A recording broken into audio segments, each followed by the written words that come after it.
Bonjour tout le monde.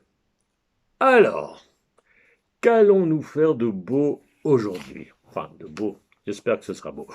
Mais comme je vous l'avais déjà laissé entendre à la fin de la vidéo précédente, on va un petit peu laisser momentanément, en tout cas de côté, les règles strictes et austères de la perspective, des proportions. Mais on va quand même essayer de faire quelque chose d'intéressant. Donc, c'est un truc que j'ai remarqué, je sais pas pourquoi d'ailleurs, mais c'est arrivé plusieurs fois qu'on me demande comme ça lors d'un atelier, et maintenant qu'est-ce que je peux faire et que je n'avais pas forcément quelque chose de préparé en réserve, et je dis toujours, enfin pas toujours, mais ça m'est arrivé plusieurs fois de dire, bah maintenant, bah, tu enlèves ta chaussure et tu la dessines. Et j'ai remarqué qu'en fait, ça a donné souvent de très bons résultats et que finalement, ben, les participants à ces ateliers qui ont dessiné leurs chaussures, ils étaient un peu surpris quand je leur disais ça, mais en fin de compte, ils ont bien aimé le faire et ça a vraiment donné des résultats très intéressants. Eh bien, donc, on va pas se gêner, on va partir de votre chaussure, enfin de vos chaussures, et on va un petit peu, pas délirer, mais on va un petit peu partir de ça. Oui, voilà, ça c'est ce que je viens de dire. Donc, ben voilà, partant de cette idée, ben j'ai cherché un petit peu, regardé un petit peu ce qui avait été fait aussi en matière de dessin de chaussures. Donc, parce qu'en fait, bien quand même revenir là-dessus, ce que je vous demande de faire, c'est du dessin d'observation. Mais plutôt que de dessiner bêtement une paire de chaussures comme ça, et voilà, c'est intéressant à faire parce que c'est instructif, mais en même temps, voilà, on va essayer de faire quelque chose d'un peu plus créatif. Donc, j'ai cherché un petit peu, et alors j'ai trouvé cette image ici, malheureusement elle est un peu sombre, mais donc ça c'est pas un dessin que j'ai fait moi, c'est un dessin que j'ai trouvé sur internet. Ça fonctionne dans tous les sens, donc je vous l'amène un peu comme ça pour que vous voyez. Donc, vous voyez ici, c'est simplement quelqu'un qui a dessiné des chaussures. On voit que ce sont des chaussures qui sont vraiment bien dessinées, bien observées, et qui en a fait une composition. Donc, ben, partant de ça, ben, j'en ai fait une aussi, bien évidemment. Je ne vais pas me contenter d'une image imprimée. Donc, qu'est-ce que j'ai fait? Ben, je suis allé dans mon armoire à chaussures. Ben oui, j'ai une armoire à chaussures. Si, si. Et j'ai pris plusieurs paires de chaussures forcément, et je les ai mis comme ça devant moi sur la table et je les ai dessinés. Et voilà un petit peu ce que ça a donné. Donc là, je pense que j'ai pris quatre paires différentes. Bon, elles se ressemblent un peu toutes évidemment. Moi, je ne mets pas des talons aiguilles. Et donc, ce que je vous propose de faire, ben, c'est ça. Comme je vous l'ai déjà dit, je me répète un peu, hein, mais bon, c'est la fatigue à la force de faire des vidéos. Que je croyais beaucoup dans les vertus de l'observation. Donc, ce que je vous propose vraiment, c'est de le faire d'après nature. Bah, les chaussures, c'est bien, tout le monde en a sous la main, et même sous le pied d'ailleurs. Ha ha ha! Là, je suis drôle en plus. Et donc, vous prenez votre chaussure et vous la dessinez. Donc, vous commencez, par exemple, pour faire une composition comme celle-ci, ben, le mieux est de commencer par celles qui sont le plus à l'arrière-plan. Donc, vous la prenez. Ben, il y a même moyen de le faire avec une seule paire, hein.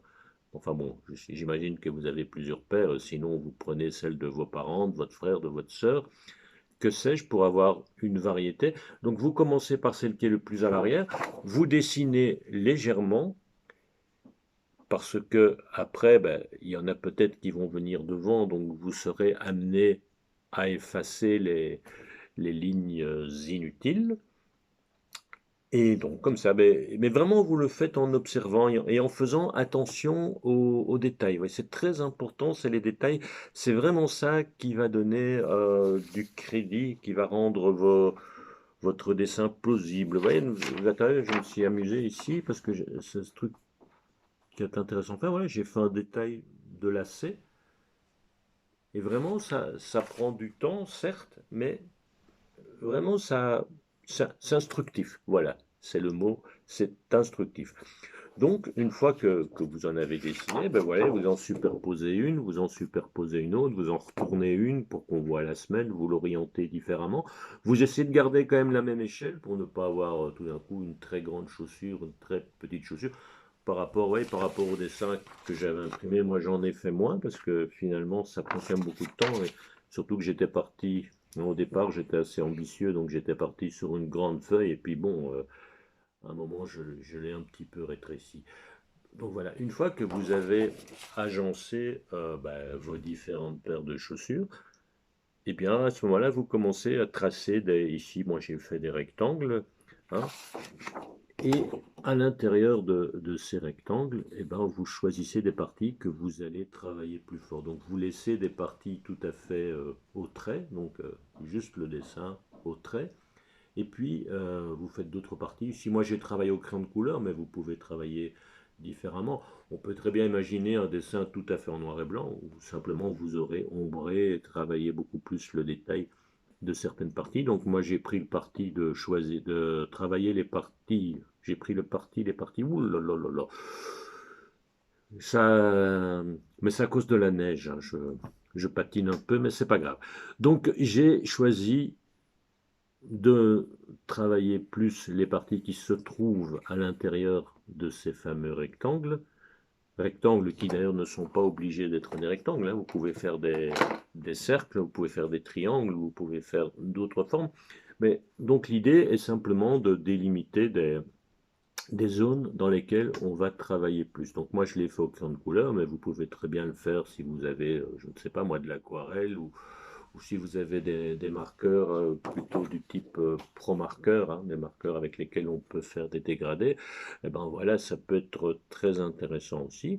Donc voilà, vous faites ça et vous choisissez des parties que vous allez travailler. Bon, ça peut être le contraire aussi, hein. Donc, comme je vous dis, moi j'ai pris le parti de travailler à l'intérieur de ces rectangles, mais maintenant vous pouvez aussi choisir de laisser les surfaces qui sont à l'intérieur au trait et de travailler l'extérieur.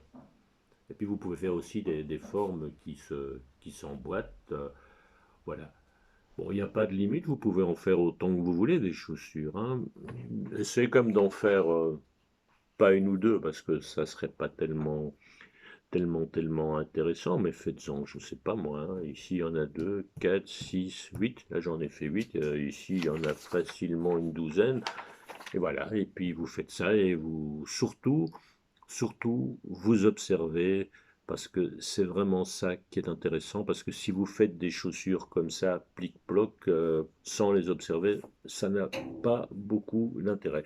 Et ce que vous allez voir aussi en dessinant des formes a priori simples comme les chaussures, c'est que les règles de perspective dont je vous ai parlé les semaines précédentes, eh ben, elles vont vous servir ici. Parce que finalement, une chaussure, c'est, enfin, comme pratiquement toutes les formes, hein, on peut les réduire à des formes géométriques. Donc, on peut, voilà, ici, je dessine un parallélépipède, et puis j'en dessine un autre qui s'emboîte en essayant de garder quand même une perspective correcte. Donc voilà, j'obtiens ouais, ouais, j'obtiens ça. Et après, vous pouvez la chaussuriser. Oui, ça, cherchez pas, hein, ça n'existe pas, mais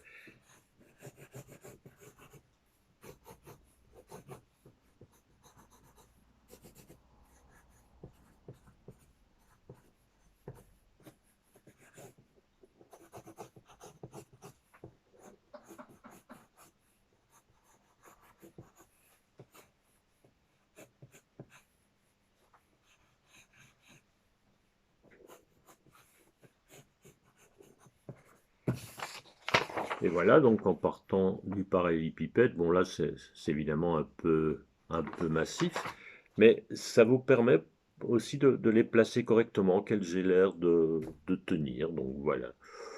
Eh ben, c'est assez simple. Enfin, c'est assez simple à comprendre. Donc je ne vais pas faire trop long aujourd'hui. Voilà. Donc, ce sera ma vidéo la plus courte et en même temps, ce sera aussi celle qui m'aura pris peut-être le plus de temps avant parce que dessiner comme ça, d'observation, toutes ces chaussures, ben, si on veut bien le faire, ben, il faut y consacrer le temps nécessaire. Bien sûr, vous pouvez faire plus petit, hein. Moi, j'étais parti sur une grande feuille, mais vous pouvez le faire plus petit. Et puis voilà. Et comme d'habitude, ben, vous prenez une petite photo de votre œuvre, vous me l'envoyez, et ben, je vous répondrai, comme d'habitude. Alors, ben, la semaine prochaine, il n'y aura pas de vidéo parce que c'est les vacances de carnaval. Oui, de carnaval, je dis bien. Et puis après, ben, après les vacances de carnaval, on va voir un petit peu ce qu'on peut faire, hein. Bon, ben, si on peut toujours pas se voir en vrai, ben, je vous en proposerai des autres. Et puis advienne que pourra, n'est-ce pas? Allez, amusez-vous bien, allez faire un bonhomme de neige et à bientôt.